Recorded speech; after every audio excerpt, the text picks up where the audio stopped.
जय श्री कृष्ण। आज गीता का अंतिम श्लोक और गीता पूरी तरह से समाप्त और इनके सभी श्लोकों की वीडियो अब आपके सामने है। आप प्लेलिस्ट में जाकर उनके पुराने श्लोकों को वीडियो के माध्यम से और ब्लॉग के माध्यम से उसके अर्थ को जान सकते हैं। तो चलो चलते हैं गीता के अंतिम श्लोक और उस परमपिता परमात्मा का धन्यवाद करते हैं जिन्होंने मेरे इस काम को बिना किसी बाधा के पूर्ण करवाया।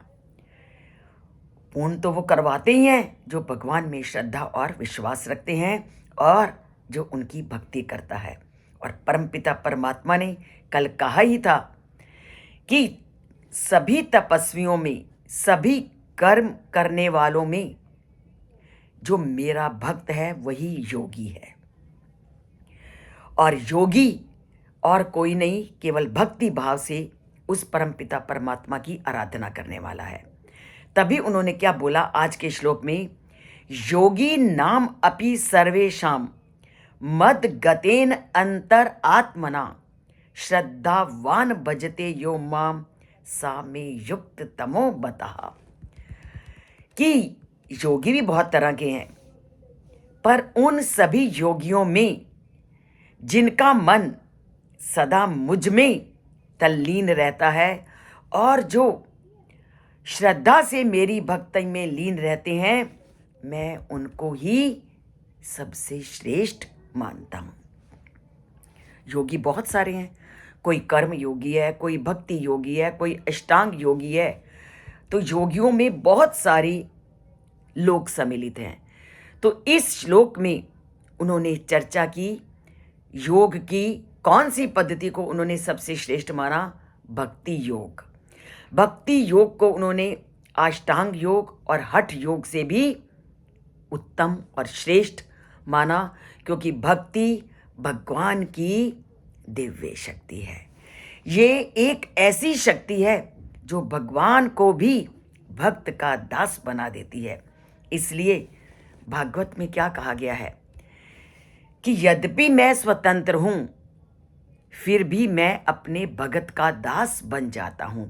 अहम भक्त पराधीनो ही अस्वतंत्र इव द्विज। वे मेरे हृदय को वश में कर लेता है। साधु भी ग्रस्त हृदयो भक्तिर भक्त जन प्रिया।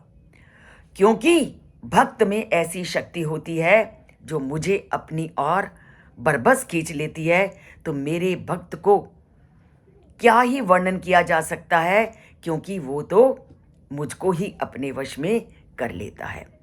यहाँ तक कि मेरे भक्त के भक्त भी मुझे बहुत प्रिय हैं। ये परमपिता परमात्मा का भागवत में स्पष्ट कथन है।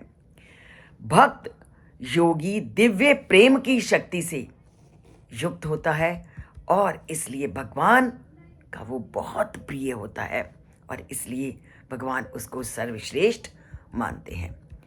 तो इस श्लोक में भगवान ने भजते शब्द का प्रयोग किया है, जो कि भज धातु से बना है, जिसका अर्थ होता है सेवा करना। वह भक्ति के लिए पूजा की अपेक्षा अत्यधिक सार्थक है, जिसका अर्थ है श्रद्धा रखना। यहाँ श्री कृष्ण उनकी चर्चा कर रहे हैं जो न केवल श्रद्धा रखते हैं बल्कि प्रेममयी भक्ति से उनकी सेवा भी करते हैं। इस प्रकार वे भगवान के सेवक के रूप में आत्मा की स्वाभाविक स्थिति में प्रतिष्ठित हो जाते हैं। तो अन्य श्रेणी के योगी अपने स्वरूप के ज्ञान में अभी तक अपूर्ण रहते हैं और वह स्वयं को भगवान के साथ एकीकृत तो कर लेते हैं, किंतु फिर भी इस ज्ञान में स्थित नहीं हो पाते कि वे उनके दास हैं। तो जब तक परमात्मा की आप हर प्रकार से भक्ति नहीं करोगे तो परमात्मा के प्रिय नहीं बन सकते। परमात्मा को अपने वश में करना है तो श्रद्धा भक्ति के साथ उनकी पूजा और उपासना करनी है। तो इस श्लोक में इस प्रकार से समझा जा सकता है कि भक्ति योग ही भगवान की अनुभूति करवा सकता है, भगवान का अनुभव करवा सकता है। और अब बाकी के जितने भी श्लोक हैं, परमात्मा ने ये स्पष्ट कर दिया है कि भक्ति योग के द्वारा भी मुझको पाया जा सकता है। तो पाते हैं परमपिता परमात्मा को। इस चैनल से जुड़िए। केवल गीता ही नहीं, बहुत सारे ज्ञानपूर्ण तथ्यों को हमने इसमें वर्णन किया गया है। तो सब्सक्राइब कीजिए और उन ज्ञानपूर्ण तथ्यों से नाता जोड़िए और चैनल को लाइक कीजिए और उनके साथ अपना संबंध जोड़िए। बोलते हैं जय श्री कृष्ण और लिखते हैं जय श्री कृष्ण।